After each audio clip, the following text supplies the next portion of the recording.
Unahin po niyong banggitin ang pangalan ninyo. Julie Cadjao, sir. Sir, outside duty po ako sa isang PR na si Father Flavi ay hinatiran ko ng pera doon sa Mindanao Ab. Isang sobre yun, sir. Pangalan Julie po, Cadjao, sir. Julie Cadjao. Hindi, yung dinalhan po niyo ng pera, Si ano yung... Father Flavi Villanueva.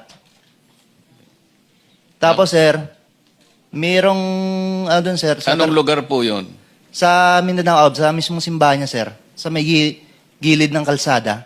Bakit po kayo nagdala ng pera doon sa pari? Kasi, sir, hindi ko ano, sir, kung pang ano nila yun, sir, eh. Basta nagdala na kami ng pera, sir. Tapos doon sa 33 Maleta din ba? Dinala mo?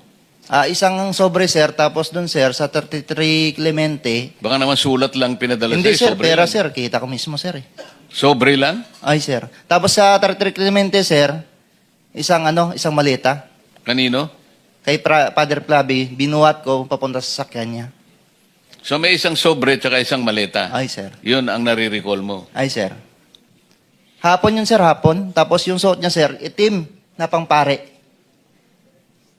Yung pangpare yung ano niya. Nung iabot mo, Sinakayan sa sasakyan niya, sir? Nakasuot siya ng pampare. Ay, sir. Yung pare na itim, sir, na sinusuot ng mga pare.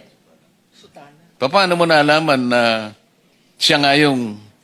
Nakikita ko, sir, kasi pumutok na yung ano, sir, yung doon, yung sa Ijiki.